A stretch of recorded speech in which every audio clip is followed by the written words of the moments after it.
1, 2, 3, 4, 5. Hi guys, Andy N, Spoken Label, back in the house on a Monday evening.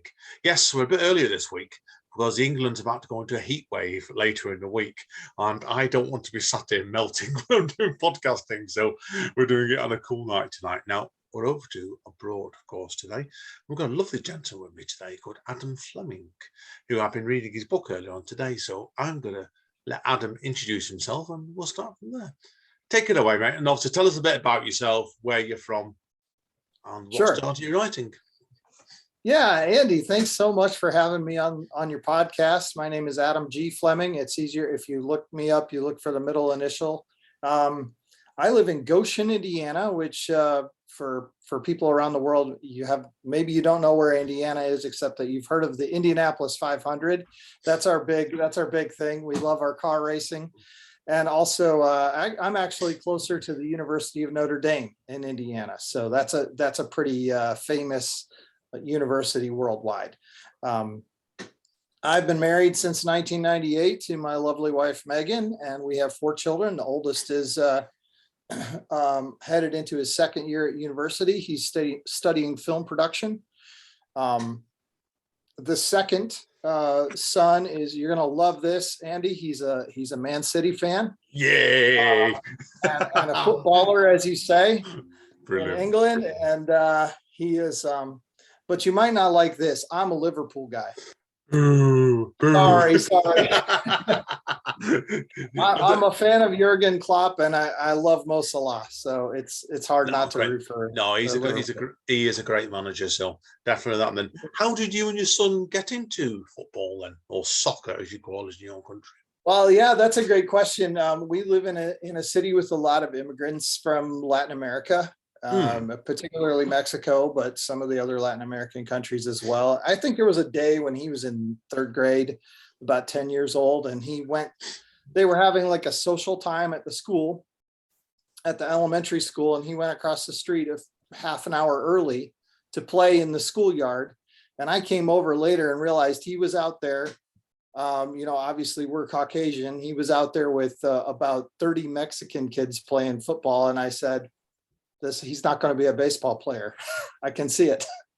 So it's just, we're a melting pot. It's an immigrant community here because of the factories that we have here. And so my kids grew up playing football, what you call football, what we call soccer. And they've kind of stuck with that. So, so I have 2 other kids. I have a younger son also, who also plays football, and a daughter who's a writer. And I have to tell you about my 11-year-old daughter. She was up on New Year's Eve finishing her first draft of her first novel at age 11. She wanted to get the draft done before midnight. She came downstairs about 11:25 p.m. and said, I got my first draft of my first novel done as an 11-year-old kid on New Year's Eve. So I was so proud because, you got to set goals if you want to write. If you want to write books, you have to have a goal setting, kind of a goal orientation, or else you end up just writing a few chapters and then letting it drift and writing something else and never finishing anything. So it was cool to see her having that kind of mentality. That's tremendous, that is. Oh, I say, you've got to keep encouraging her straight away with that, Adam. Straight away, that's impressive, that one. When did, obviously, did you start writing yourself at a similar age, or did it come to you later in life? I dabbled with a lot of different artistic media from the time I was in high school. I was doing stuff with ceramics, and then in my 20s, I met a guy who was an older mason, and he showed me how to carve alabaster and soapstone and things like that. And so I spent a few years mostly tinkering in my shed with like softer stone carving type of stuff, smaller things, just a foot or 2 high, and like decorative sculpture pieces. And I played some music, but it was somewhere around 2008 maybe that I decided I wanted to write a play. I had done some community theater acting as well. Whoa. So I've done a little bit of everything, and then I said I want to write a play, and then I ended up turning that into my first novel, which is called White Buffalo Gold, back in 2012. So I dabbled with a bunch of different things, but I read somewhere about Michelangelo started carving stone when he was 5 years old, and they just had him carving paving stones, basically learning to cut marble so that it wouldn't break the way you don't want it to break, because it'll have little fissures or cracks in it. And I thought, well, what have I really been doing since I was 5? And the answer was reading. So I thought if there's going to be one medium that I'll be really good at, it would be writing. So I've been honing that craft for about a decade now. Brilliant. Now, the book, obviously, if people wonder, I know you kind of sent over to me the first novel in your Satchel Pong. I've pronounced that right. Satchel Pong Chronicles. Yeah, Satchel Pong Chronicles. Yeah. Okay. And obviously, the book I've read is the one Satchel Pong and the Great Migration. Now, I've got to ask you first of all, where did the inspiration for the name of this character come from? That's unusual, to put it nicely. Yeah, I don't really remember, because I wrote the first draft of Satchel Pong probably 6 years ago, but I remember driving with my wife and one of our friends who's a songwriter back from another friend's wedding in another state. So we had a good couple-hour drive. After a reception, it was pretty late. You know how it is when you do a road trip and it's 1 o'clock in the morning and you're just making things up, like improvisationally making up songs and stuff. And we just thought it was funny that if you would sing his name in a song, you would, instead of saying Pong, you would like hit a Japanese gong or something. So you would be like, if his name was in a song, you would say Satchel, and then the drummer would hit the gong, Yeah, now straight away. Now, as I told you off mic before, now obviously the first book which I've read, I've really enjoyed this first book, because I thought you had it where, like, sometimes you read fantasy books, people are interested, and obviously this is more like in the dystopian steampunk genre. I can see what you said here, and I do agree with you in that. But I can see the fantasy element in it as well. Now, I really like the world building aspect, what you did in this. It was really, really vivid on the first book. Now, tell us about the, obviously, I know you've wrote 5 books in this series, and you're telling me, obviously, that series is now finished. But Correct. Was it always going to be 5 books originally? Originally, it was the idea was to have a book that my characters in another book I'm still writing called the Zeppelin Zeke Project. I don't have a final title even for it, but the Zeppelin Zeke character is in a rock band, and they sing about a book about Satchel Pong. And I wanted to actually make the world building in that story rich enough to actually have that book written. So the characters, when they write rock songs about Satchel Pong, actually have some written material. So I originally wrote it as backstory for another book, and then came back to it a year later. And I said to myself, this book's about 85% done, and I think it's pretty good. Why don't I just finish this first book? And then I had an idea for a second one, and it was kind of around the end of the fourth one that I thought, okay, it's time to wrap this up. And then, oh my goodness, how am I going to finish book 5? So personally, I've had other people say they thought book 2 was the best out of the 5.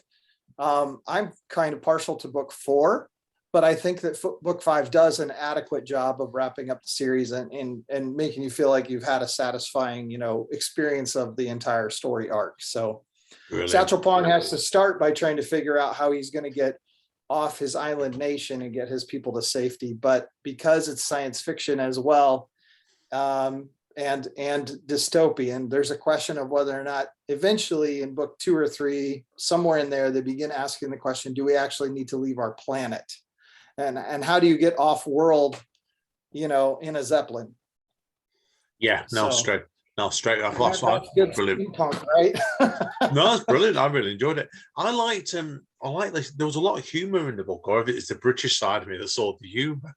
And I always like to ask writers when they're doing novels like this, how much of yourself was in the main character?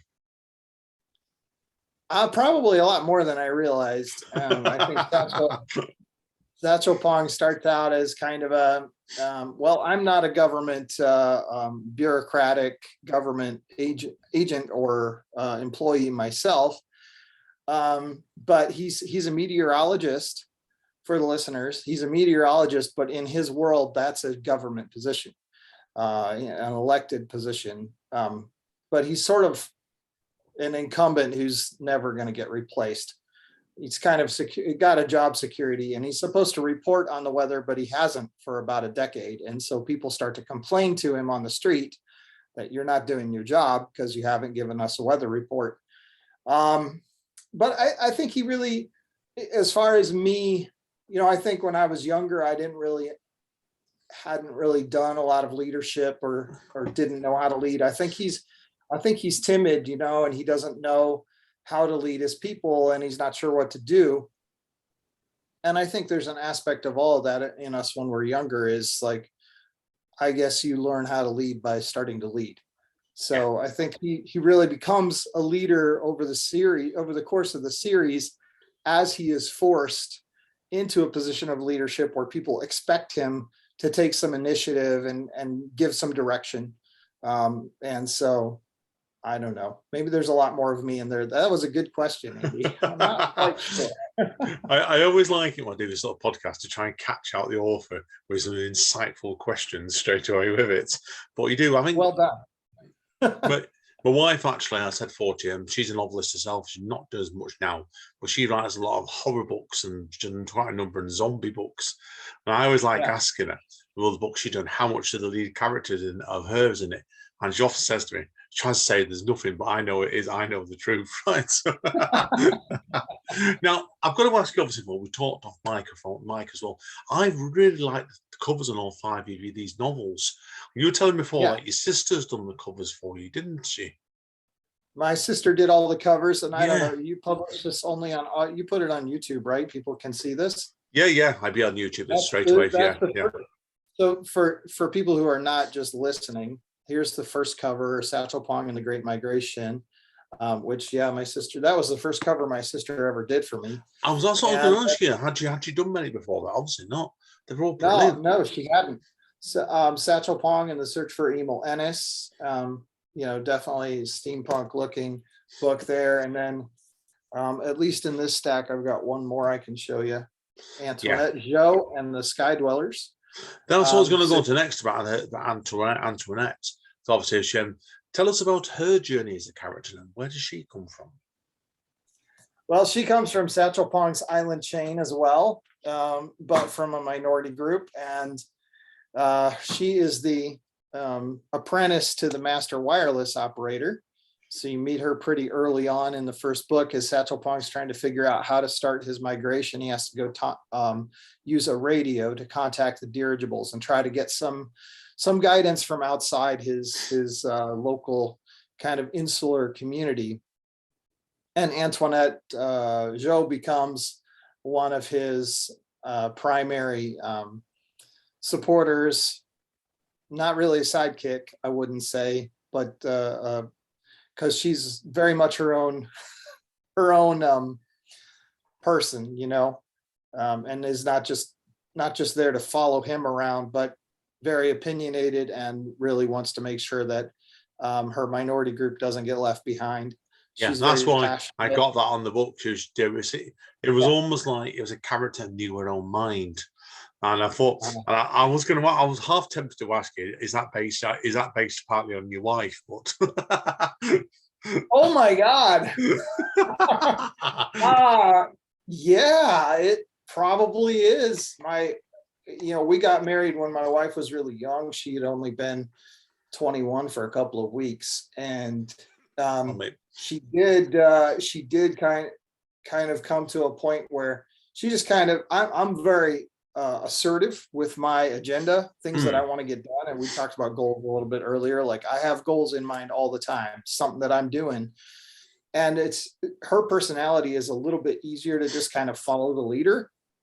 But I would say maybe around the time that I started writing this, we'd been married for 15 years or so. and her ideas and her things that she wanted to accomplish in life were starting to come out at that point. And now she's, studying for a master's degree and doing her own thing a little bit more than she did our first 10 years when we were having babies. And, she was just kind of an at-home mom and kind of doing the stuff that you have to do when you have babies.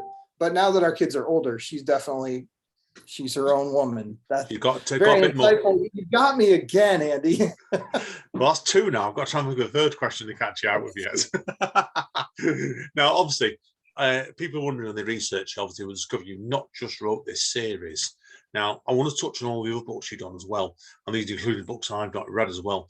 But I know you've done at least a couple of books of non-fiction books. So we'll go on to that next then, okay, before we go on to your Stetson Jeff thing. Now, tell us about these two books then, because obviously I know you did a book called How to Make a Positive Cultural Impact. Right. What made you want to go from fiction into writing that book? Well, actually, I wrote The Art of Motivational Listening first. Oh, look at that. I got this one published by a traditional publisher, which was a good experience, even though all the rest of my stuff has been independent.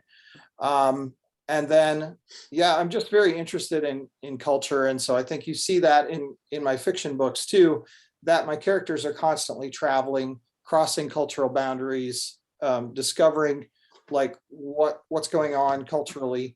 But those nonfiction books came more out of my career as a leadership and executive coach, which I've been doing since 2007. So this one here, I wanted to write something.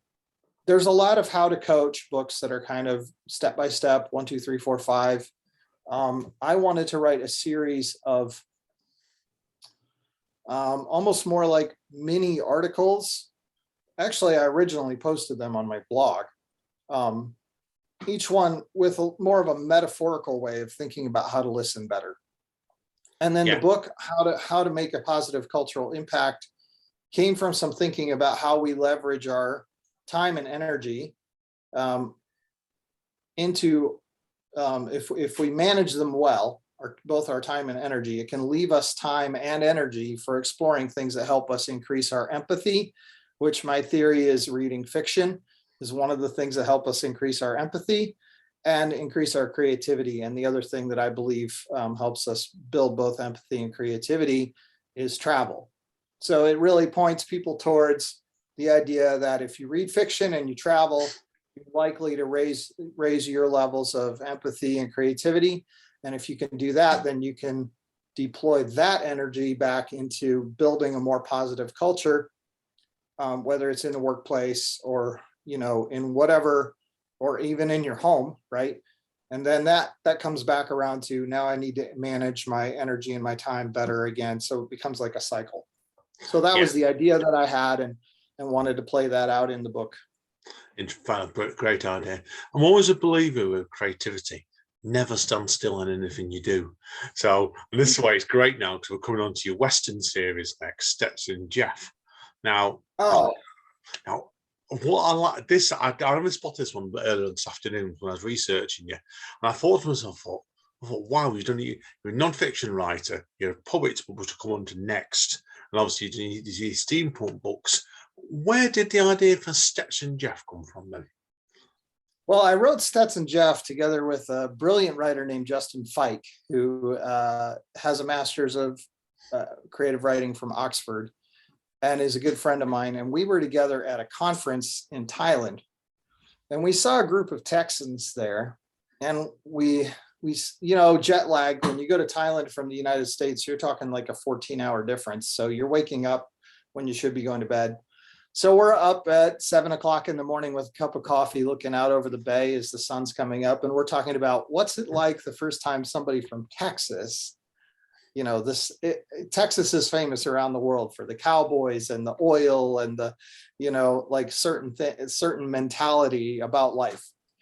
And so we were just laughing with each other as we sort of sketched out in improvisationally in conversation with each other, the idea for a character who comes from Texas and travels the world in pursuit of justice and a great piece of steak, which, of course, for someone from Texas, which is cattle country, you can't get a good piece of steak almost anywhere, especially you go to Thailand. Like if you go to Thailand, you're getting shrimp and noodles, and pad thai and fish, but finding a good piece of steak is impossible. So, so at the end of this conversation, we just said we got to write this character into a book, and so with that we came out with Beat Down in Bangkok. And I would describe the character as sort of a cross between any Chuck Norris character and Forrest Gump, with a little bit of Inspector Clouseau thrown in. Oh, that's a heck of a comp. He is a great character, and out of all the stuff that I really like my Satchel Pong stuff, and if you like steampunk, you want to read that. But if there's one character I could see as a Netflix icon, it would be Stetson Jeff. Now, obviously, there's been a number of books in this series at the moment. I know you've got plans, unless your plans have changed. I know you did have plans to do up to 9 of the books, didn't you, originally? I think there's I think there's 3 come out at the moment and another 3 on the way at the moment, I can see. I think there's another 3 on the way, and then I think I'm going to stop working on Stetson Jeff. And so I think I'm going to close the series actually at 6. And Justin's kind of given me the permission to wrap this up. And then maybe we'll come back again in 10 years and bring Stetson Jeff out for another 6, or maybe we won't. I don't know. How was that series progressed between the pair of you then? Obviously with the 3 that are out then. So I know said, well, there's definitely, I can see 3 out. Well, yeah, the series progressed as we uncovered just a little bit of a hint of a sort of an international drug ring, or the bad guy network of some kind in book 1, and then developed it a little bit more in book 2, and then said, okay, we need to figure out who this nefarious kind of mystical, he keeps running into them and they think he's tracking them down, but it's all he's just stumbling over himself like Inspector Clouseau, and keeps running into their various operations and warehouses and whatnot. And so we said, well, we got to figure out who it's ASP, ASP. And we're using a lot of tropes from the 80s movies. So if you think of like G.I. Joe and the Cobras, or, those kind of things. And I was wondering that. I must have been. Yeah. So he's trying to figure out who they are and what they're up to. And I don't want to give too much away, but we decided, okay, this is their kind of final plot, and I'm getting close to finishing up the rough draft of book 6, which will end that story arc. And then if we want to bring Stetson Jeff back, we're probably going to have to turn up a different nefarious plot for him to uncover. But the first 2 are pretty light. Like it's you just think he's running into, of course, as a Texan, he always calls them banditos. It's just the banditos, and you don't really realize in book 1 and book 2 what a big organization it is, or what their objectives are. You just know that he's kind of getting in their way as they try to run drugs or weapons or whatever. And then so we've got an ending plan now, and I'm working hard to finish up the rough draft of book 6, and then I'll be going back in and editing book 5 and 6 together so that it, comes to a point. Brilliant. A good little bit, definitely, that series. Now, just to show people, obviously, how varied you are as a writer, I have been hinting it all along. Another thing I spotted, you're going to send us one of the MP3s over to Tactron as a bonus for the audio exclusive of this podcast, is your audio book, Vortex Street, which obviously knows your travel poems and your flash fiction is on. I know you've got another flash travel book on the way, but we'll touch on that in a few minutes. But obviously then, and tell us about then Vortex Street, then, your travel poems and flash fiction, and also about your involvement of your son with this. Yeah, I have a copy of the paperback right here. So it's a little poetry chapbook. So as you can see, it's only 1/4 of an inch thick or so. And so when I started reading it out for the audiobook, I thought it'd be nice to fill it out a little bit. And my now 17-year-old son has a hobby of just making EDM, chill music. And I said, hey, I'll pay you something for, the right to use half a dozen of your songs or clips in between the poems on the audiobook. So it makes a real chill listen, because you listen to a poem or a piece of flash fiction, and then you get 15 seconds to a minute and a half of EDM that's pretty chill usually, to listen to before you jump into the next poem, which I feel like it makes a nice break when you're listening to it. Obviously, when you have an ebook or a paperback copy of Vortex Street, you can read one and put it by your bed and read the next one the next day. But when you listen, it's nice to have that little musical interlude. So I felt strongly enough. I felt highly enough of my son's work to give him a little bit of money and put his tracks in my audiobook. And I think it's pretty fun. Sounds good to me. Look forward to hearing that one definitely with you. So now, obviously, because we've got a few things to touch on today still. So I want to move straight on now to your writing coach work. Now, I know obviously you do some writing coach work as well. So this just shows you how busy you are. Now, tell us about that and then next then. What led you down this path as well then? Well, I started coaching. Coaching in itself, whatever adjective you put in front of it, whether it's leadership or executive coaching or business coaching or writing coaching, it's all really the same process. It's just a different goal. Whatever the client's goal is, if it's to become a better writer, then I would coach them on that. And it's pretty much the same thing that I do for somebody who wants to build their business. So coaching is a process where someone else brings the agenda and I ask them questions. I don't try to catch them out quite the way you say it, but I do try to I'm teasing you now. I know you are, but we use questions in a similar way to help surprise people a little bit, to help them get a different perspective, or what I would call reframing their perspective on the world. So for example, if you're trying to write fiction and you're just stuck, you might switch from first person to third person, or I might even challenge somebody to write in second person for a chapter and tell them it's okay, you can scrap it. Just see what happens if you write that chapter in second person, and how that. So that's a concept of reframing and helping people find different approaches to get around their obstacles and meet their goals. And so that's what I do in all the different coaching that I do. And when I work with writers, their goal may be to, I never guarantee anything, right? Like if their goal is to get an agent and get published by Random House, I'm not going to guarantee that, but I can help them be accountable to take the steps that are necessary to do their best to get an agent.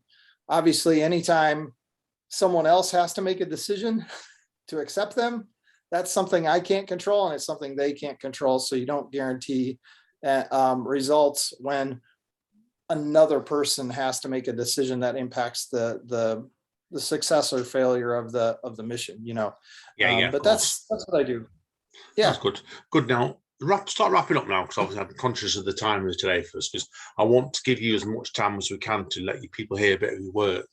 So, and two things to conclude with, and it's great because your website brilliant on this. It basically says coming soon, so we can touch on the things you've got planned coming up now, and if there's anything else you want to reveal as well.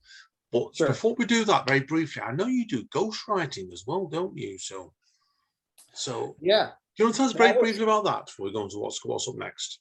Sure. That was something that happened as I was working with another coach from Oregon in the United States. He asked me to co-write a book with him about marketing. And so he had like a 4 principles for marketing, and we decided to write it as a novella instead of like a typical traditional business book that's like blah, blah, blah, blah, blah. So we made it. So I said, okay, I'll bring my creative edge to this, and we're going to bring a character who's trying to build their business, and they use the 4 principles in here, but we're going to make it not boring. And that one has not been released yet, but as we worked on it, I met someone from a non-traditional publishing agency that helps people. They do editing, they do cover design, that kind of stuff, like author services, I would say. It's called a publishing company, but it's really author services. And she said, hey, I this stuff that you're doing with this marketing coach is brilliant. Can you ghostwrite? And I said, can you pay me? Oh, I need you to get talking to my wife. Amanda does that. She's done ghostwriting before, and she got identical the same philosophy you've got there. Yeah, well, it's if my name's not going to be on the book and it's not going to build my catalog, then I need to be paid for it. So have to be straight away. Yeah. I had a client this morning tell me that she feels good about what I did. And so that was project number 3. So I only started doing this last December. It's only been about 6 months. And I've finished 3 projects and my wife is editing them now. So I got my wife on staff with the with the publishing agency. And so I've got three done, and I've got 1 still in the can, and we may have another one coming on this week. I don't know. So the company's keeping me busy, and it's been good work for me. Yeah, it certainly sounds like doing what you're doing. Like it's you seem to be like you probably have to do a lot of serious diary management, don't you? I suspect yourself. You've got to be constantly getting certain work done for certain time zones all the time, haven't you? And oh yeah, I mean, obviously, the way the pay structure is set up, I get 50% up front and 50% when I'm done. So if I want to get paid, that's good. That's good. If I want to get paid all that money in 2 months, then I got to get it done in 2 months. Yeah, of course. So I can move on to the next one. So the speed of the project is primarily based on how fast I want to make the money, which is the answer is fast. No, fair play, yeah, fair play, mate. Straight away with that. Fair play, but keeping it professional and efficient. Yeah, I get you. Now, I want to conclude with obviously what you've got coming up next. Now, we've already touched on Stetson Jeff. I know we know about that already. Now, and you've told me off mic before about Zeppelin Zeke. I think you might have mentioned it before being the podcast a bit as well. Now, I've got to ask you with this, because if you look at your website, I think it's brilliant where I'm also now taking time to continue to edit this massive series. So I want to know, how big is this massive series going to be? Well, it's about 250,000 words right now, and it's massive. Yeah, it's pretty big, and some of it might just be stuck in a backstory, like Silmarillion type of document that doesn't see the light of day unless it's like a super fan giveaway or something like that. But I'm trying to finish up some of these other projects like the Stetson Jeff so that I can really get into the Zeppelin Zeke and dig into it. But it's about a rock band. It's kind of the quintessential American story of a rocker who comes from a religious background, but it's a pretty strange religious background because I invented the religion myself. So it's like a cult. He comes from a cult type background, but he's a child prodigy with the drums. And I don't think it's revealing too much to say that early on in his life, at the age of 3, he encounters John Bonham at a Led Zeppelin concert. And John ends up giving him his sticks and saying to his mother, you need to get this kid a drum set because he's got something. So that's kind of the inciting incident of the story is when he's 3 and he gets lost at the Led Zeppelin concert and wanders around and finds himself backstage and picks up the sticks and plays something on the drum set that he heard while wandering around the stadium while the concert was going on. And, you know, John Bonham, the drummer, is like, how did you do that? So that's kind of how Zeppelin Zeke starts. And I think it's a really interesting premise. So I'm excited but I know it might take me another 1.5 years to even get the first third of it published. I'm taking my time on that. Mark Twain took 10 years to put out Huckleberry Finn, and this is my Huckleberry Finn. So I don't care if it takes a couple more years. Fair play to you. When you're dealing on a book of that length, it's best to let it come along at its own pace. I definitely believe you. Now, I don't know what stage you're up to with this one. I know the other book you've got on the go at the moment is Old Roads, New Friends, which is about your experience of hiking, I see as well. 200 miles on the Calamo del Santero, is that right? Camino de Santiago. Yeah. Nowhere near. It's all right. It's Portugal to Santiago in Galicia, northwest Spain. So there's a lot of different routes that people have been walking since as early as the 800s on this ancient Catholic pilgrimage where they thought that the bones of St. James were buried.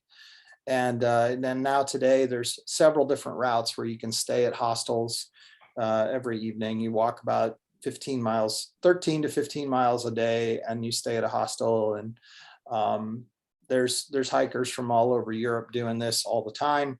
I think before COVID, I think in 2019, there were some 367,000 people who completed the journey in that year. So it's like a little over 1,000 people a day were making this hike. And so, yeah, the Old Roads, New Friends, that was kind of my break between some stuff I was doing in the previous decade to taking a little bit of a sabbatical and giving myself a break last November and hiking a couple 100 miles and getting a lot of quiet time, a lot of reflection time. And actually it was right after that I came back from that, and I decided I was going to decrease some other activities in my business and increase my work as a writer, and immediately started getting ghostwriting.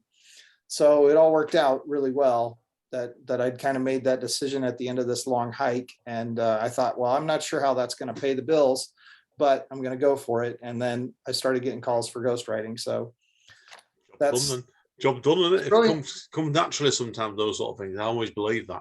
Everything always comes in a natural progression. I think it has done for yourself there brilliantly. Now, we'll wrap up this part now, Adam, because obviously I want to get you to do some reading for us. But to conclude with, where are people best going, first of all, if they want to find out more about you? I think my website, adamgfleming.com, and that's Fleming with one M, Fleming. AdamGFleming.com is probably the best place. And then, of course, if you search my name, Adam G Fleming, on Amazon, if you're a Kindle user, you can find me there as well. And so those are probably the main things. And then on social media, I'm probably I have a brand new Facebook reader group, so you can look that up too, or just find my author page, Adam G Fleming, on Facebook, and then just look me up and send me a message and say, hey, I want to find that author page, because I can't even remember what the name of it, the author group, the writer, the reader group. I can't remember the name of it off the top of my head, but so there's a reader group. And then on Instagram, I'm Adam_G_Fleming. So you can find me on Instagram too and see travel pictures. Brilliant. Right, we'll wrap up this part now, mate. I'm going to give you a chance to do a bit of reading for us. It's been a pleasure today. I've really enjoyed this. So hang around, everybody. I'm looking forward to Adam coming up next. See you in a minute.